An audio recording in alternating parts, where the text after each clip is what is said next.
شروع اللہ کے نام سے جو بڑا مہربان اور نہایت رحم والا ہے۔ کروڑوں درود نبی کریم صلی اللہ علیہ وآلہ وسلم پر، جن پر اللہ رب العزت خود درود بھیجتا ہے۔ اردو انفو ٹی وی کے معزز دوستو، السلام علیکم۔ میں ہوں محسن رضا اور آج کی اس ویڈیو میں آپ کو امام غزالی رحمت اللہ علیہ کے بارے میں بتانے والا ہوں۔ آپ سب دوستوں سے گزارش ہے ویڈیو کو آخر تک ضرور دیکھیں اور نئے آنے والے دوست ہمارے channel Urdu info T V کو سبسکرائب کر لیجئے۔ امام غزالی رحمت اللہ علیہ 1054 عیسوی میں خراسان کے چھوٹے سے شہر طوس میں پیدا ہوئے۔ ان کے والد سوت کا کاروبار کرتے تھے، یہی وجہ تھی کہ ان کا نام غزالی پڑ گیا، کیونکہ غزالی عربی زبان کا لفظ ہے جس کے معنی ہے سوت بنانے والا۔ آپ کا اصل نام ابو حمید غزالی تھا۔ امام غزالی رحمت اللہ علیہ کے والد نے بستر مرگ پر اپنے قریبی دوست کو یہ تلقین کی کہ وہ میرے 2 لڑکوں، جن میں امام غزالی رحمت اللہ علیہ بھی شامل تھے، اپنی نگرانی میں رکھے اور انہیں اچھی سے اچھی تعلیم دلوائے۔ انہوں نے اپنی تمام پونجی ان کے سپرد کر دی تاکہ وہ ان کی کفالت کر سکیں۔ کچھ عرصہ تک یہ 2 لڑکے اچھی تعلیم حاصل کرتے رہے، لیکن یہ پونجی جلد ہی ختم ہو گئی اور بادل نخواستہ انہیں ان لڑکوں کو کہنا پڑا کہ وہ اپنا روزگار تلاش کریں۔ اس دور میں پرائیویٹ تعلیمی اداروں کی کوئی کمی نہ تھی۔ نجی تعلیمی اداروں میں اس عہد کے علماء فضلہ درس دیا کرتے تھے اور ان اداروں میں غریب گھرانوں کے بچے بھی بآسانی تعلیم حاصل کر سکتے تھے، یہاں تک کہ اعلیٰ تعلیم کے خواہش مند نوجوانوں کو ہر طرح کی سہولتیں میسر تھیں۔ چنانچہ امام غزالی رحمت اللہ علیہ نے ان سہولتوں کا بھرپور فائدہ اٹھایا۔ انہوں نے اپنی ابتدائی تعلیم ایک مقامی استاد احمد بن محمد ازکانی سے حاصل کی۔ ابتدائی تعلیم ختم کرنے کے بعد وہ جرجان کی طرف روانہ ہوئے، جہاں پر انہوں نے امام صاحب کی تقریریں قلم بند کیں۔ اس زمانے میں ان تقریروں کو تعلیقات کا نام دیا جاتا تھا۔ کچھ عرصہ بعد جرجان سے پھر وطن واپس آئے۔ جب وطن واپس آ رہے تھے تو راستے میں ایک ایسا واقعہ پیش آیا جس نے امام غزالی رحمت اللہ علیہ کی زندگی کی کایا ہی پلٹ دی۔ جس قافلہ میں امام صاحب تھے اس پر ڈاکوؤں نے حملہ کر دیا اور امام صاحب کا سب ساز و سامان چھین لیا، یہاں تک کہ ان کے ضروری کاغذات بھی چھین لیے۔ امام صاحب نے ڈاکوؤں کے سردار سے کہا کہ مجھے ساز و سامان کی ضرورت نہیں، مگر میرے کاغذات واپس کر دو، وہی میرا سرمایہ ہے۔ اس علم کو حاصل کرنے کی خاطر میں نے جنگلوں کی خاک چھانی اور اتنا طویل سفر اختیار کیا۔ ڈاکوؤں کا سردار ہنس پڑا اور طنزیہ لہجے میں بولا، تو پھر تم نے کیا خاک سیکھا؟ جب کاغذ نہ رہے تو تم کورے رہ گئے۔ یہ کہہ کر اس نے انہیں کاغذات واپس کر دیے۔ اس بات کا امام غزالی رحمت اللہ علیہ پر اتنا گہرا اثر ہوا کہ طوس پہنچ کر ان کاغذات پر جو لکھا ہوا تھا وہ تمام ضائع کر ڈالا۔ امام صاحب 3 سال تک وطن میں رہے اور پڑھے ہوئے علوم کو دہرانے میں مصروف رہے۔ اس زمانے میں نیشاپور علوم و فنون کا مرکز تھا۔ امام صاحب نے جب بھی علمی تشنگی محسوس کی تو انہوں نے نیشاپور کی راہ لی اور وہاں اس دور کے سب سے بڑے عالم امام الحرمین ابو معالی جوئی کے حلقہ درس میں شریک ہو گئے، جو مدرسہ نظامیہ نیشاپور کے صدر و مدرس تھے۔ یہاں امام صاحب کو علوم مروجہ کی تحصیل و تکمیل کا موقع ملا۔ فقہ شافعی، علم کلام، مقدمات اور فلسفہ میں مہارت تامہ حاصل کی۔ استاد نے اس جوہر قابل کو پہچان اور پرکھ کر درس کا کام بھی ان کے سپرد کر دیا۔ 1085 عیسوی میں امام الحرمین کا انتقال ہو گیا اور اس وقت تک امام غزالی ان کے ساتھ تھے اور مختلف علوم میں کافی دسترس حاصل کر چکے تھے اور ان کی شہرت تمام اسلامی دنیا میں پھیل چکی تھی۔ آپ اس وقت تصنیف و تالیف کا کام بھی شروع کر چکے تھے۔ امام غزالی کی عمر اس وقت 28 سال تھی جب وہ مختلف علوم و فنون کے ماہر ہو چکے تھے۔ اس زمانے میں مدرسہ نظامیہ بغداد اسلامی علوم و فنون کی سب سے بڑی یونیورسٹی تھی۔ مدرسہ کی کمیٹی نے اس کی صدارت کے لیے امام صاحب کو منتخب کیا۔ یہ عہدہ اس شخص کو ملتا تھا جو اس دور کا سب سے بڑا عالم ہو۔ امام صاحب جب اس عہدے پر فائز ہوئے تو ان کی عمر صرف 34 برس تھی۔ اس عمر میں یہ اعزاز کسی کو حاصل نہ ہوا تھا۔ جب آپ نے اس کی صدارت سنبھالی تو تھوڑے ہی عرصے میں اپنے فضل و کمال سے ارباب سلطنت کو اتنا گرویدہ کر لیا کہ سلطنت کے اہم امور بغیر ان کے مشورے سے سر انجام نہیں پا سکتے تھے۔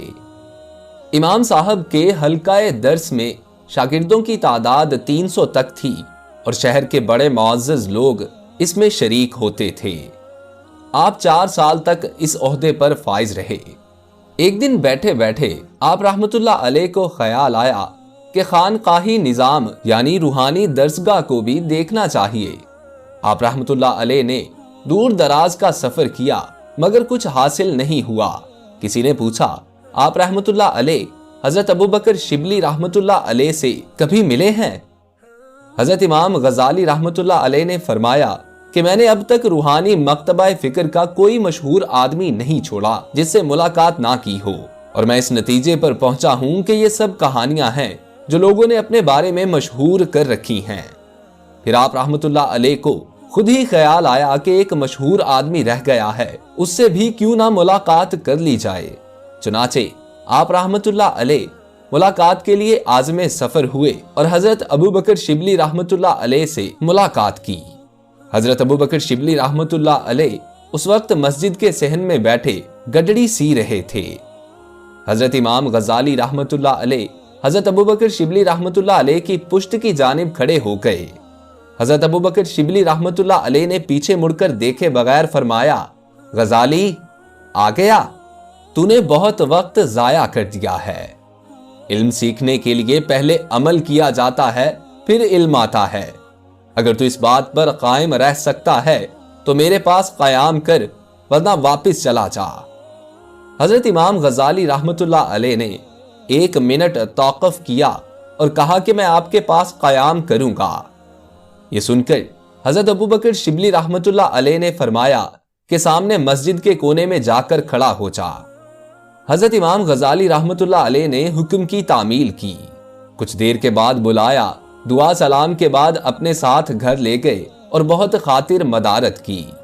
حضرت امام غزالی رحمت اللہ علیہ بہت خوش ہوئے کہ مجھے بہت اچھا روحانی استاد مل گیا ہے جس نے میرے اوپر آرام و آسائش کے دروازے کھول دیے ہیں۔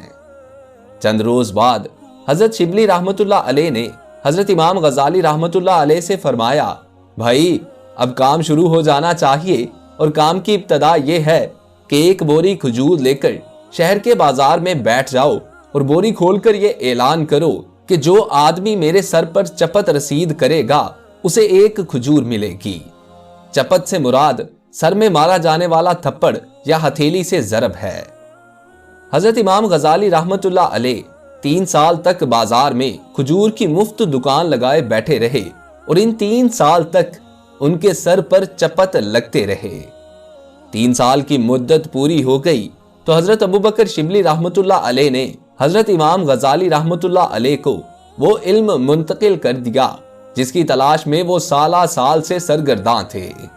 حضرت امام غزالی رحمت اللہ علیہ جب بغداد واپس پہنچے تو صورتحال یہ تھی کہ معمولی کپڑے زیب تن تھے، ہاتھ میں ایک ڈول تھا اور ڈول میں رسی بندھی ہوئی تھی۔ شہر والوں کو جب علم ہوا کہ امام غزالی رحمت اللہ علیہ واپس تشریف لا رہے ہیں تو ان کے استقبال کے لیے پورا شہر امڑ آیا۔ لوگوں نے جب انہیں عام لباس میں دیکھا تو حیران و پریشان ہوئے اور کہا، یہ آپ نے کیا حالت بنا رکھی ہے؟ حضرت امام غزالی رحمت اللہ علیہ نے فرمایا، اللہ کی قسم اگر میرے اوپر یہ وقت نہ آتا تو میری زندگی ضائع ہو جاتی۔ اپنے زمانے کے یکتا عالم فاضل دانشور یہ فرما رہے ہیں کہ روح کا سراغ نہ ملتا تو زندگی ضائع ہو جاتی۔ حضرت امام غزالی رحمت اللہ علیہ کھجور کی تقسیم پر علمی مناظرہ شروع کر دیتے تو انہیں یہ علم حاصل نہیں ہو سکتا تھا۔ یہی صورتحال آسمانی علوم کی ہے کہ طالب علم کے اندر جب تک اپنی انا کا علم موجود ہے وہ آسمانی علوم نہیں سیکھ سکتا۔ مسلمان جب کلمہ طیبہ پڑھتا ہے تو پہلے اللہ کی نفی کرتا ہے، پھر اللہ کا اقرار کرتا ہے۔ لا الہ کوئی معبود نہیں الا اللہ مگر اللہ۔ اس کی عام تفسیر تو یہ ہے کہ حضور نبی کریم صلی اللہ علیہ وآلہ وسلم کی بعثت کے زمانے میں بتوں کی پوجا ہوتی تھی۔ لوگ بتوں کو خدا مانتے تھے۔ لا الہ کا مفہوم یہ ہوا کہ بت معبود نہیں مگر اللہ معبود ہے۔ نتیجہ یہ مرتب ہوا کہ پہلے ہم نے اپنے علم کی نفی کی، پھر علم کا اثبات کیا۔ علم کی نفی کی تو اپنی نفی کی، اور جب اپنی نفی کی تو اللہ کے سوا کچھ باقی نہ بچا۔ امام غزالی رحمۃ اللہ علیہ بے شمار کتابوں کے مصنف ہیں۔ آپ کی سب سے قیمتی اور مفید کتاب احیاء العلوم ہے، جس کو بہت مقبولیت حاصل ہوئی۔ امام غزالی رحمۃ اللہ علیہ کی وفات کا واقعہ اس طرح بیان کیا جاتا ہے کہ انتقال کے دن آپ بالکل صحیح حالت میں تھے۔ صبح سویرے اٹھے، وضو کیا، نماز پڑھی، اپنا کفن منگوایا اور اس کو چوما اور آنکھوں سے لگا کر کہا، آقا کا حکم سر آنکھوں پر۔ اس کے بعد قبلہ رخ ہو کر لیٹ گئے اور روح پرواز کر گئی۔ امام صاحب کا انتقال دنیا اسلام کے لیے ایک بہت بڑا سانحہ تھا۔ اللہ ان بزرگان دین کے درجات بلند فرمائے اور ان کے صدقے ہماری بے حساب مغفرت فرمائے۔ دوستو، اگر آپ لوگوں کو ویڈیو اچھی لگی ہو تو اسے اپنے دوستوں کے ساتھ شیئر کیجیے، اور نئے آنے والے دوست ہمارے channel Urdu info T V کو سبسکرائب کر کے ساتھ لگے بیل آئیکن کو پریس کر کے آل نوٹیفیکیشنز آن کر لیجیے، تاکہ اس قسم کی ہر نئی آنے والی ویڈیو بر وقت آپ تک پہنچ سکے۔ اپنے دوست محسن رضا کو اجازت دیجیے۔ اللہ آپ کا اور میرا حامی و ناصر ہو۔ اللہ نے کے بعد